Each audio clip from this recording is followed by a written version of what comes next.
se walofa talofa lava ile matangofie ma le maualunga o le ainga o le tua ile nei fui tai au fou ia se tai au manino ma le totoa ile anga le lei o le tātou ta pau le langi ina o mawhai o le toi mamori manuia mai lo tau soifua ia va pe fo lo mātou wola wa lava le whātau no ina ma le whātino ina o tātou tiute mo tātou whaiva o ngā luenga o te tofi ei tātou i lana wala au pa ia i lo tau soifua ia ele ngata i le malo tono whalapo le tonga o ainga ai mai se o le kālesia ele tātou te whaafitai ei lava o ia wa le rei lava malosi mo le ola o tātou maua e a fua mai lava ia te ia o le na whaia oe i lona lava whaatusa amen ia tātou whafo i ele vi inga ia te ia o lo le nei tai ao la tātou amata li te tālo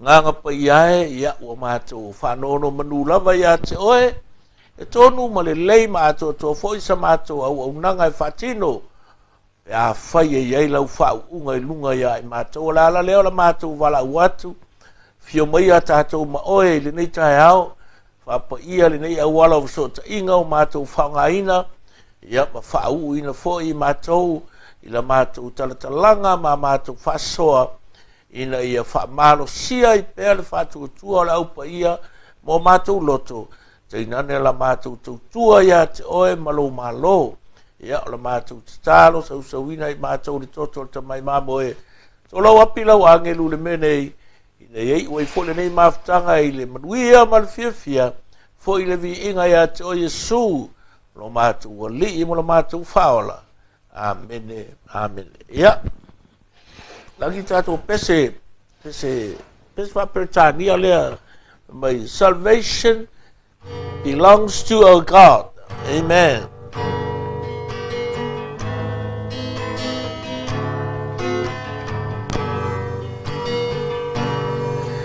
Salvation belongs to our God, who sits above the throne,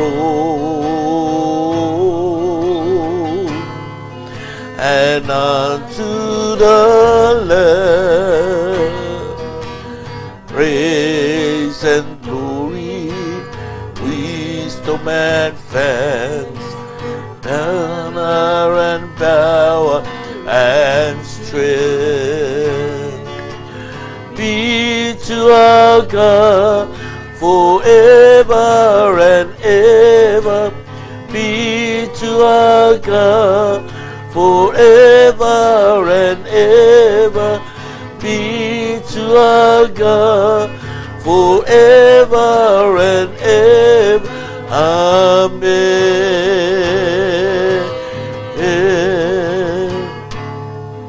And we the redeemed shall be strong in purpose and unity,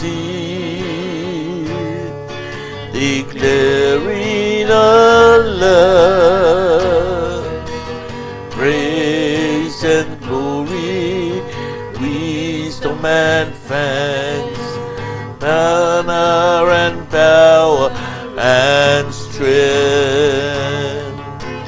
be to our God forever and ever. Be to our God forever and ever. Be to our God forever and ever. Amen. Be to our God. Be to our God forever and ever. Be to our God forever and ever. Be to our God forever and ever. Amen.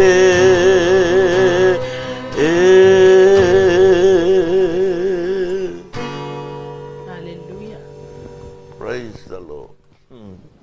Be to our God power, glory, honor, and praises. Amen. He deserves all the exaltation, adoration, the praises to bless his beautiful name, holy name, his wonderful name. Amen. Praise the Lord. After ni tai awa, tātou tu e wia manuia. Ia ole whasoa la mo tātou le nei tai awa mo nene yaso. Yaso luas pun male lua o November. Matu le nawa yaso sa tātou. Fia ma ala langa I foi le tele o tau I vinga o le soifuanga ma le o langa o iai le maualunga o le finau a alo ma whanau o le atunu. Amen. Samoa. Ia le ngatala I tātou atunu Samoa. Aona I alo ma whanau Samoa foi o lo representia New Zealand, Australia, Perekangia, ma le lalolangi atoa. Wal mele tau tātou whaftai le atua le ngata I Samoa. Au Samoa le lalolangi atoa. Le whapela ua whapito manu I atasi I le alofa o le atua Samoa. Whapea fo inga I tātou uso I Tonga, I Fiti, o Papua New Guinea, Cook Island, ma so se vaenga lavo le lalolangi. Ia, whawhetai le ali whawhetai le ali. I lana whasoa ma lana whamaruyanga I lungo sia tātou o tunu o Samoa. Amen. Praise the Lord. O taola nei ia. I whasoa ia te oe mai le Roma es furuma le lua. Alona whai upu e lua. Le ala whai tau tua. Mua le ngana Samoa. Tu se la apostolo Paulo le kalisia Roma. Tau pe furuma le lua. Alona whai upu e lua whe mai. Aua fo I tau te ami o whatasi ma le nei lano langi. Ai peitai, ia liliwina I le toe fuata ina o tau loto, ina I o tau sue, pe se ale fina ngalo le tua, o mea wale lei, male malie, male ato atoa. Amen. O foi tau te ami o whatasi male neila no langi, ai peitai, ia liliwina I le toe fuata ina o tau loto, ina ia o tau sue, pe se ale fina ngalo le tua, o mea wale lei, male malie, male ato atoa. And from the New International Version of Romans chapter 12 verse 2, it says, do not conform to the pattern of this world, but be transformed by the renewing of your mind. Then you will be able to test and approve what God's will is, His good, pleasing, and perfect will. Amen. Do not conform to the pattern of this world, but be transformed by the renewing of your mind. Then you will be able to test and approve what God's will is, His good, pleasing, and perfect will. Amen. May the Lord bless the reading of His words. Change can make things happen. Change can make things happen. O suinga e mawhai ai ona. Ona tupu se melelei. Ia pe kupu se melelei. E kai me whakasui aku le mea ua lelei. Inga ia lelei ake o sa waile leanga. Kato, o lea la ma fuli le kaukala le whamalosi I le mea lelei e tupu mai le suinga. Amen. Whemai le kala le apostolo, whemai. Aua, tau te ami o whatasi ma le nei lalo langi. O lea kau ke le lalo langi, ka kau ke le o le vangi mongimo.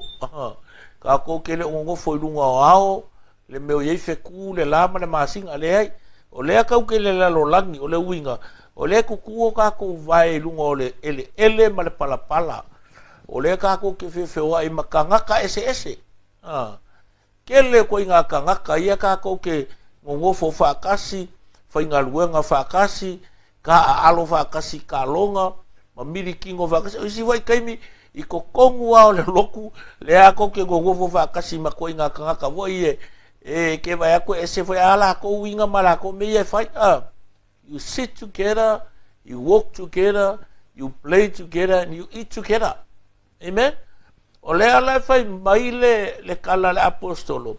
ko ke le o isesi pangeka o le alava ko ke le pangeka ringi ai aua but be transformed pe mai ai aua ko ke a mi o fa kasi ma le lalo langi ai pe kai ia li liuina le toe fuata ina o le upula le e fia fatau be transformed by the renewing of your mind ia li liuina le toe fuata ina o tau loto e koe o le upula koe fuaka inga e mo mai le upule o le restoration po le renew o le koe whakulanga inga o kako loko mai le mea le leisa iai mua mua a le ua e alu ese po ua pa u ese o le alae manga o mia le koe whakulanga i oe a o le tense la lea e kaukala iai ia le apostolo o le present continuous tense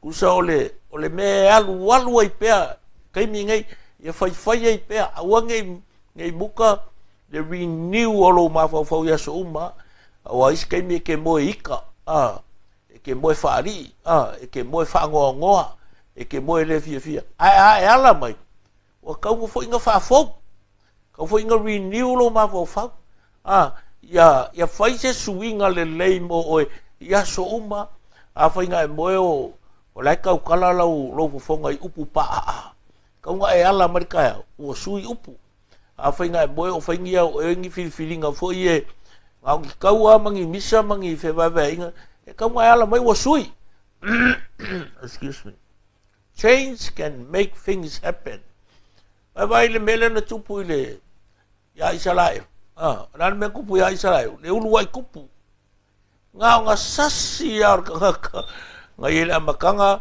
afi o maile atua e ala ilanga au ngā o sambuer sui change make a change faile swinga ran me kupu inga faile swinga ese foringa o le ngu inga wa ai swinga nga mai saulo ya kavika sui kanga ka fa fo ngo foari fa penga fo ile amakanga o le anga i mai le nga perfeka inga wa ave e lia e kari o kafi sui mai e sei e le kai longa malosi e kai ngefu langa vai pe fa le kongu langa fa longo o le ale me o kupu langa savori sui ele fa pe wo le anga sui wo manga o le tu e sui e ila kai me fai ele tu ngi suinga fa pe nga i ko kongo le kalesia i ko kongo le malo po se fala konga ai kele inga fa nga kuka ia ai le vai o e maka ko ya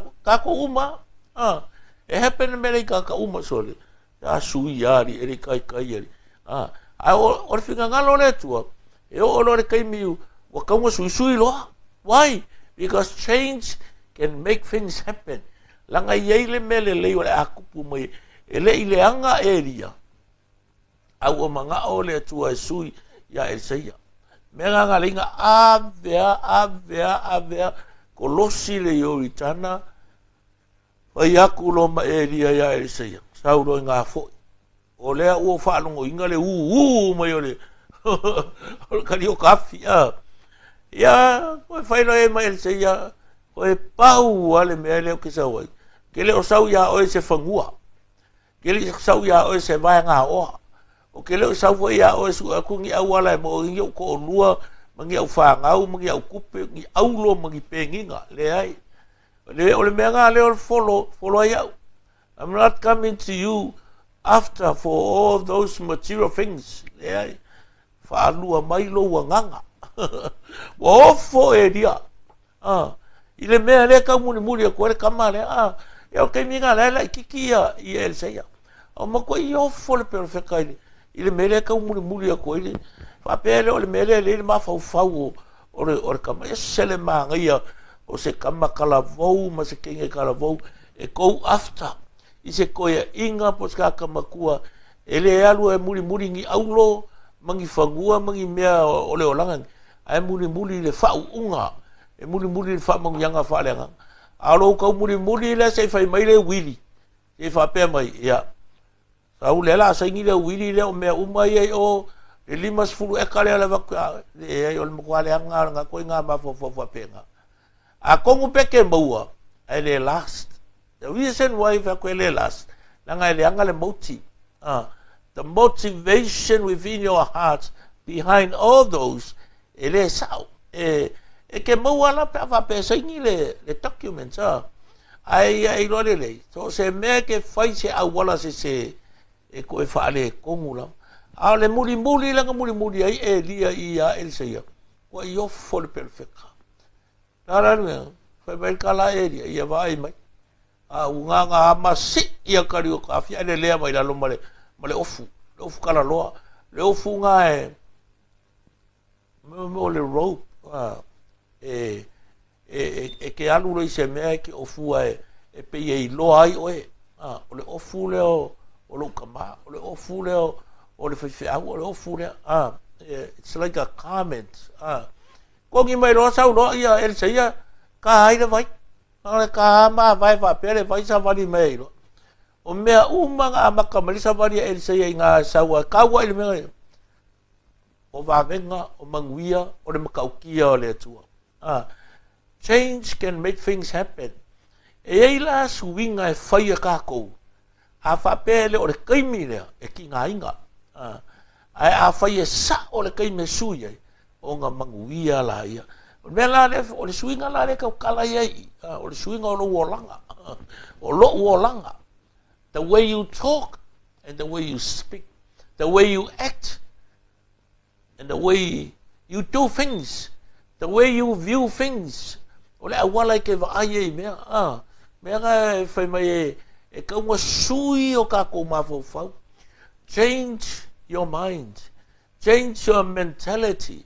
Ia sui lau wa ai. Sui lau mawhau. Inga ia e loa le mea le lei o lai au mai le atua i kaimi o suinga.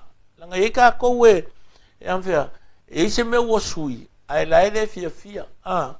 O ngā o whai mai. E le o le mea le nga e manga oi. Le a sui mai e le atua se mea. E o le manguia. Ia e whakarikali whare kei me sa wole suinga. Inga ia malia ia ilo uloko. Ma ia mawhainga hando e oe. Ia mea o la kukupu. Usually ia i le transitional time. Ia i lava le mea e whe me ia i o kako mawhau. Le popole, le aku vale. O le whewhe fo isi kaimi. Pe a whape whea. Mai se ala kaimi ua. Ua ku malo se si kaka makua. Sa wha moe ilo a inga lo ka maa, lo ki ngā, lo ko lua. Ia posa si ho alo whanga. Ia pe o le ale ku langa oe. E wha pe ngā kupu le popole.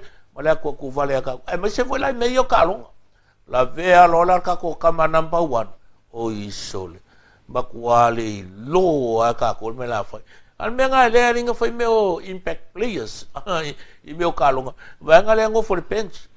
La vea marika ngaka nampa kasi kongu. Sau fafu, ai ruaku kakale e le ma i fo ia. Ai ala vea mai konga ruaku fafu e whare kong. O iso, sa si le e peanga ongi ngo foi. So le makoi ka ua kakale ala ku e whele swinga. Why? Because change can make things happen.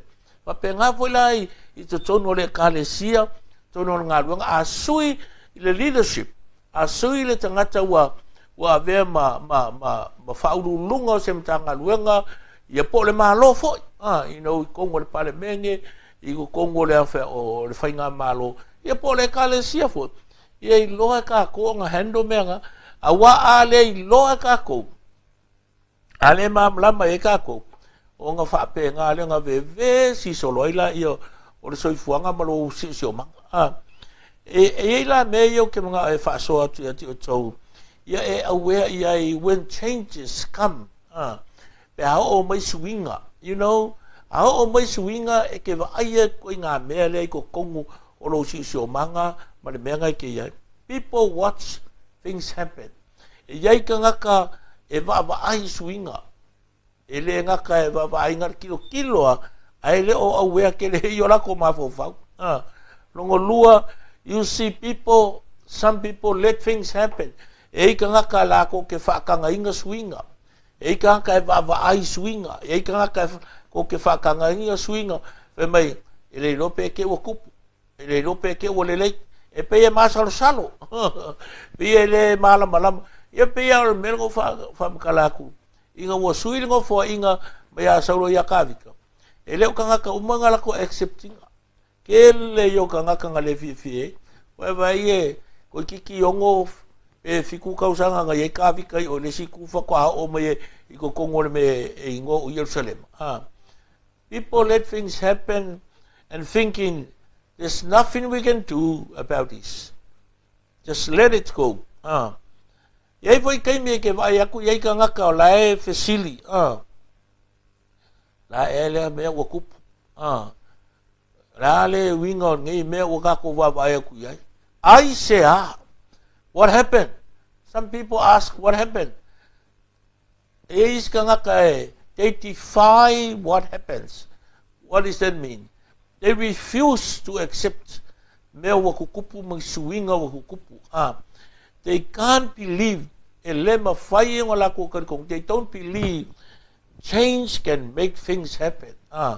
According to the word pe ngo fe mai I kaya ngila apostolo Paulo. Mai ia koe fuaka inga I le winga o le suinga le fai e mga umia ia ke oe ma winga ia e malama I le finga ngalo le tua. Makao finau ai lau vision ia awange lost ia awange lusi lau vision people make things happen maka ngakala ko ke fucking o inga ngi swinga le leito tono lo wolanga o le winga la le fama losi mo e ile nei tao aku kupu swinga ma mea o le olanga le ngai I ko kongo le kalesia I ko kongo lo ainga ma le malo ma le aku look up to God. Even though you don't really agree. Ele karikongu lo loko, ele kera long lo loko, ma le mele wa eva ai aku iai. Ia eva ai le tua, e nga ke au maia sesi whaasingo manga le leia ki oi, awa pe ole, pe whaia le mele fe, mele apostolo Paulo fe mai, ia toi fuata ina, be transformed, in the renewing of your mind, e ke loa le leile me fai, e ke loa le upu e kaukala yei, e ke loa lau action e ke ngaio yei, pe e whalongo I se swinga. Pe ango wheako, too many times we don't agree, we don't accept I swinga iau kako ki kilo ke I le Rolani, ma mea uma, but mind you, e le ai se me lilo le sila whanga le atua. Amen? O le kala kangielu, le kangielu la le, e lua fai upo lua sfulu I wanna read it to you fai mai kangi ua fai atu tani elu ua fape atu ia vi ia le suafa o le atua e whaavavau lava ua e ona le poto ma le mana o ia foina te liua o tau sanga matau e ave se ina ia o tupu e tofia fo e ia o tupu e foina mai e ia le poto ia popoto ma le malama I e o iloa mafau o ia na te whaalia mai mea loto, ma mea lilo, wana sila fia le mea o loo I le pouri uri, o le malamla mafoi, la te mauwhatasi mai. Ua se roro mafau. Change can make things happen. Peke akui ai, peke le akui ai, e le pongi sa le langi li sila le atua. I mea iau kukupu le la lolangi, leo kako vek so le makua I le anga le mea ufai le ngifai ngā malo, ko I le anga kai ka inga nge kaka e le pongi sa le langi nga fai e loka nga fai e falau fai e niro fo ngale le si empeloa fo ngale a loma ke le yo empeloa le anga ngala ko kai ka ia le empaya o loma yasola e le I pongi sa e le pongi sa e le sila le atua e o mai la le kai miringe e le ia se me fo o la lola ai awange ngalo ya ki ole upu fe o ia na te whaalia mai mea loto ma mea lilo o sila fia le mea o lo le pouri uri o le malamala ma foi la te mafu atasi mai e mangingo le sila le tua ia te oe mahau ma le laro langi le ka koke ia pau a leo le mea e mana o mbia e nga e mafau fau ma mana tunatu ia o le upu le apostolo do not conform to the pattern of this world o whainga, o system, o melea i eile laro langingi. Tātou te whiola whaakasi makangaka. ai auangi o kako wa mio ya la ko wa mio auangi o kako kau kala fa vai vai auangi o kako kau kala pala ai auangi kako kau kala pe ka le se fa moe moe e le se fa tu tua but speak the word of faith, speak positive, speak with the courage and the boldness from the Lord. Ya alu fa ngaluenga sa ulo fale kari kongu le tua fa ko le tua ale mena eva ai lunga le awala eva ai fa ngaluenga e fo i mai fa ilo fa kai le tua ma vivi i le tua avelo ai ngai lunga le tua ya suma ele nga kai lu ainga ya fa pe fo i le kalesia le nga kale kalesia a ole akungu your community and the nation, the church and your family, amen. Alu ave lunga le tua ma ia fa pe ngaonga ku maula mele ya ke transformed by the renewing of your mind ya e loa su ina lo tato fatu tu ai awangi avea ka ko makama ya ngale makamaka i swinga kama ya la ko ke fa ka inga swinga ai le kilo e pola mele le mo mai kama fo ye see what happened la le mele wo kupu ya ka ko ya po ka ka fo ye mo musu swinga ai le fo yo ka fo ye turn negative into positive at a talo ile tua if a source on my yotato mavongo. Remember today and this morning change can make things happen. Don't hesitate, don't be scared. What a fefe pa mai swinga at a talo ile tua if ali met or say a wala te manuia is swinga what to put termine. And may the Lord bless your heart, enlarge your heart to make a greater impact for the kingdom of God. Amen. Whaftai tele lava tamba, ia vi ia le suafa mamalu o Yesu Christo. Whaftai anga pa ia. I lov so ni mai ai matou. E wha manatu mai ate matou. Aua ni o matou fefe. Aua ni o matou atu vale. Aua foi ni o matou whanua noa pe a o mai suinga o le o langa. Ma meo lo tutupu te mina. Ai a tili e ono matou vava. Ai atu oe. Because you are the author and the perfecter of our faith. Wa o oe le pule le mana male malosi malama. E le se me pongi sai la wai. Malau sila. Ia. Fo ile vinga ya te o Yesu mo ia fa manuina pelo suafa. Ia fa manuia i se matu no. I o lo ngalu lue le ne yaso fa pe fo ina i fa na ya onga. Ia oe o lo fe malanga i lungo le ala ma le ea o no fe au tiute.